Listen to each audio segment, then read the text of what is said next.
Ladies and gentlemen, boys and girls, it's the one we've all been waiting for. Welcome to Youth Intake Day.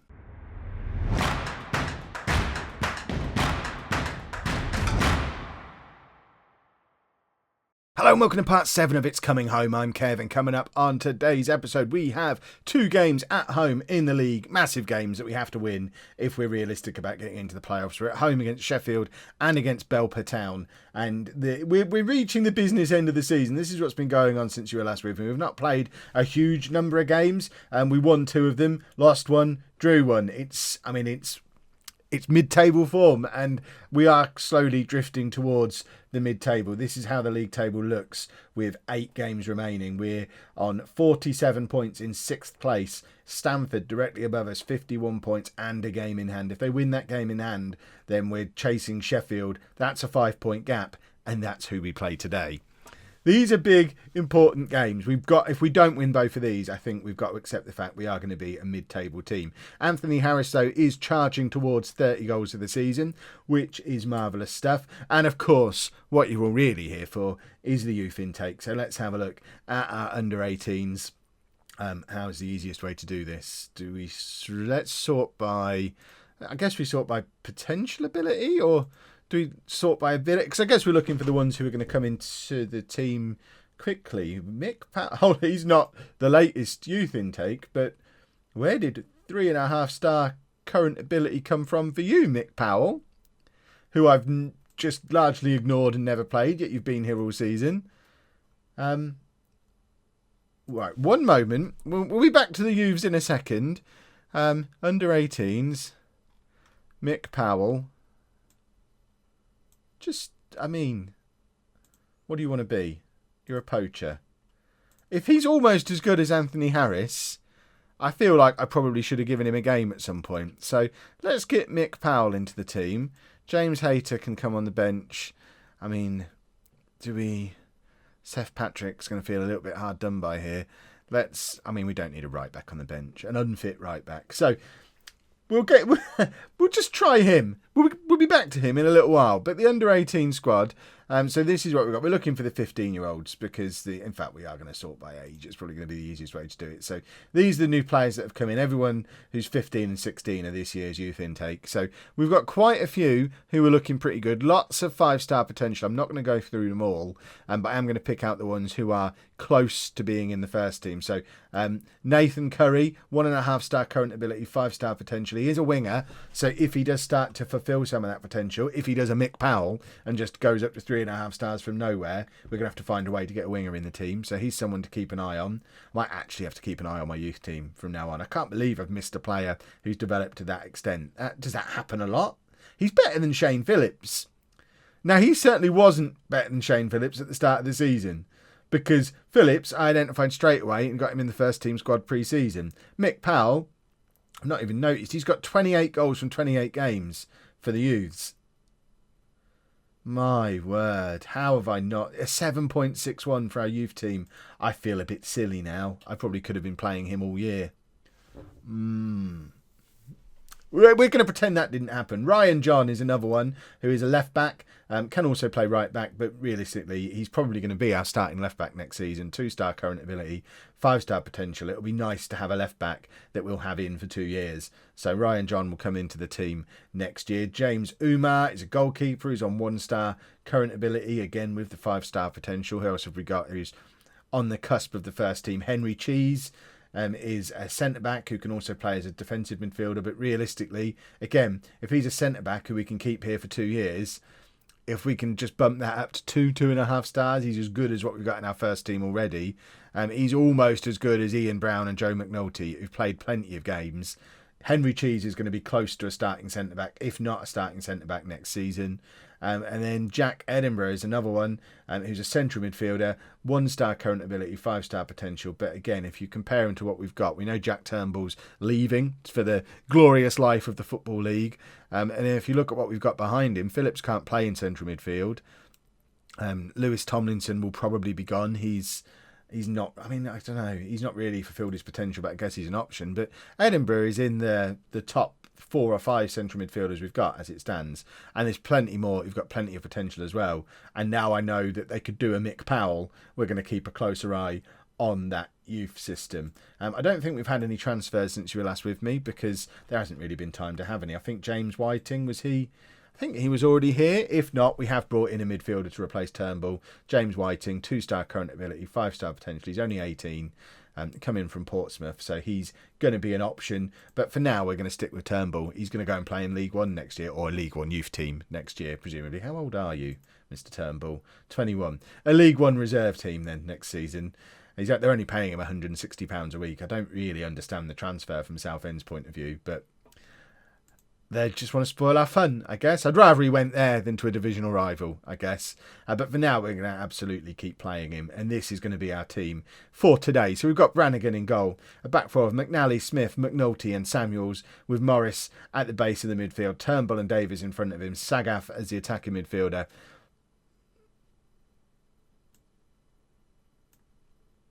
Forget that. We're going to change the tactic. Now we're going to do that because Sagaf has been rubbish. Ever since we lost Dunn, we've not really had an attacking midfielder that works. So we're going to play James Hayter deep with Mick Powell, who has come from nowhere. He did a Mick Powell. That's going to be a thing. I cannot believe that.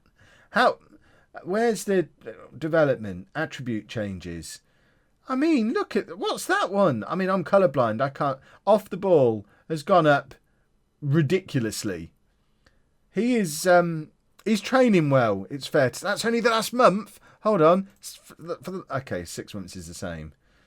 So he's just had an incredible last month. What on earth has this lad done in the last month? It's like he's given up smoking or something.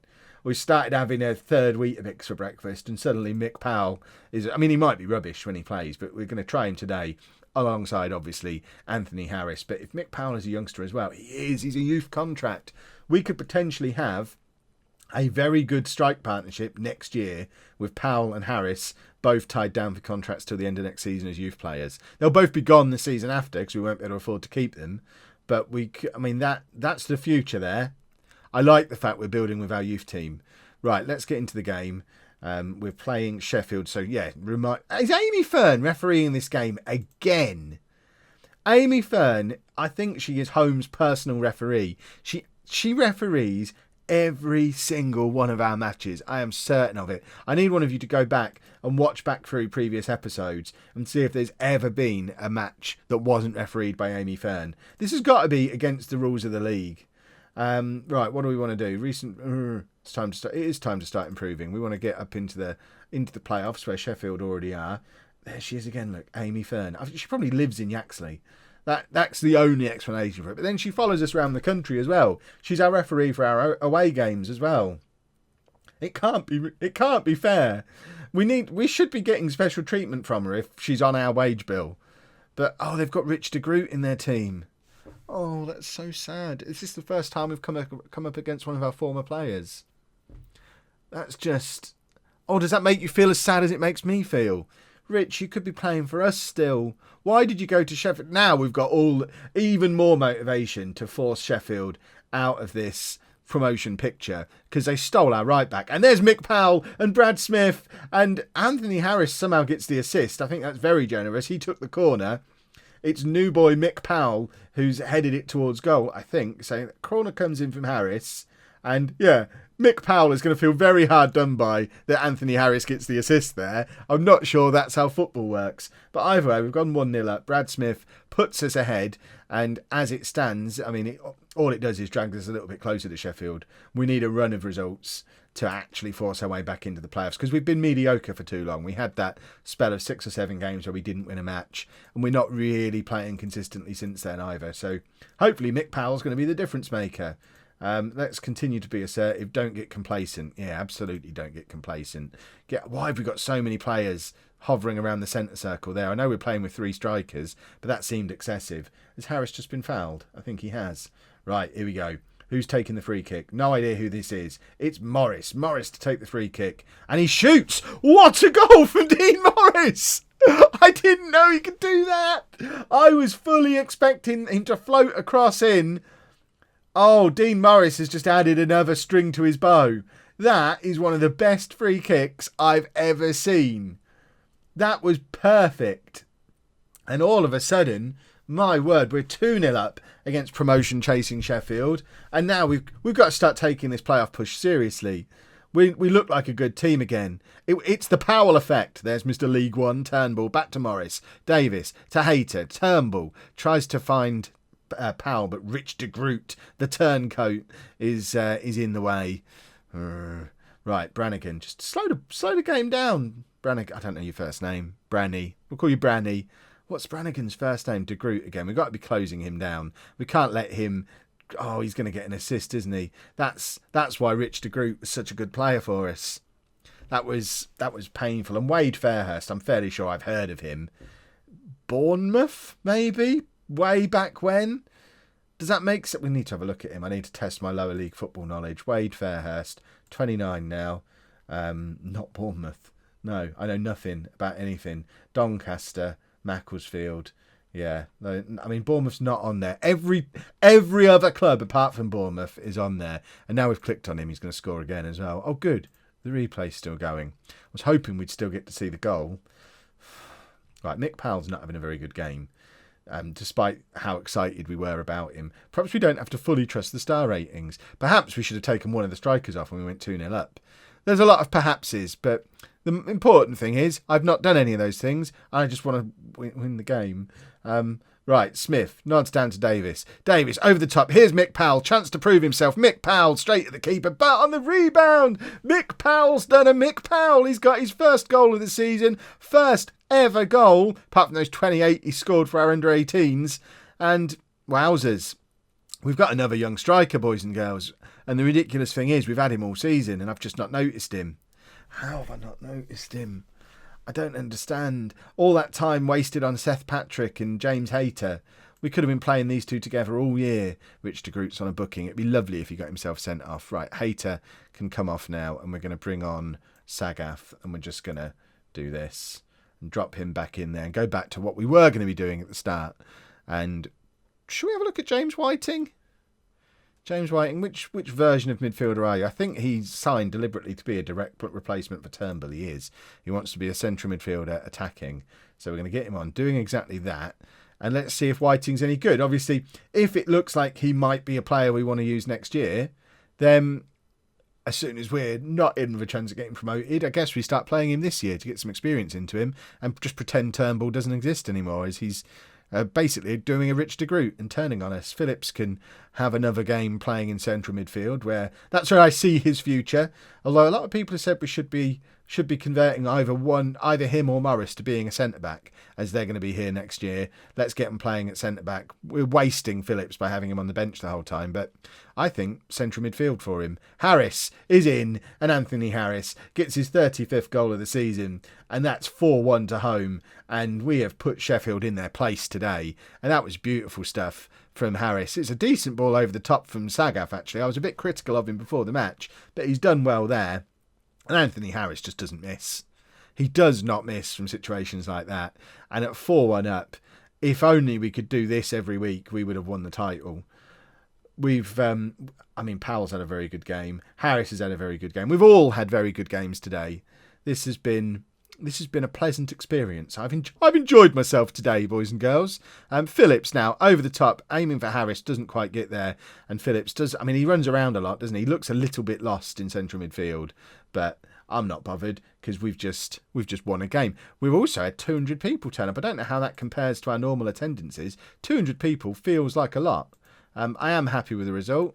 It was a nice victory. Well done, gentlemen. We need to carry that through into the Belper Town game that's coming up next as well. I'm just going to have a quick look at our attendances because I don't actually know if 200 is good or not. I know our capacity is 636, the population of home.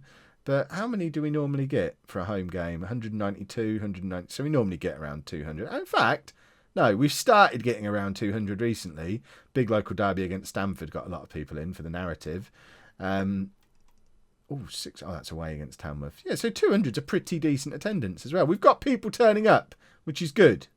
Let's go and play Belper Town. I think the media might be living in a fantasy world. Adam Long, currently at Wigan. I mean, he's an 18-year-old centre-back at Wigan at the moment. He does sound perfect. I would love to sign him. The Villagers are believed to be ready to discuss terms on a deal which could be worth £5,000. I mean, if anyone can see this £5,000, I mean, it's how much we bring in an entire month. So that could be the £5,000 they're talking about. We could spend most of our scouting budget, maybe. I mean, where's the £5,000 coming from? Who else is after him? Buxton. Buxton, what league are you in? Similar one to us. I mean, he sounds lovely from what I know about him. But where does the game think we're going to get £5,000 from? Should we take him on trial? Let's have a 2-week trial with Adam Long and see what all the fuss is about. I don't know where it thinks we're going to get £5,000 from. Well, thanks, media. Wigan were happy to get rid of him. He's not interested in even coming to have a look. We could have showed him homeward. Oh, we've got God, that scout report was quick, though. Oh, look how good he is. Look how good he is. Long-term aims are game promotion. When do you want it? I need to see what... Next season. I think that's doable. Okay. He's going to want more than £40 an appearance, though, isn't he? That's what's going to be happening here. I need to know now, are we about to sign a superstar defender for next season who we might get, 3 games out of before someone better than us just takes him away?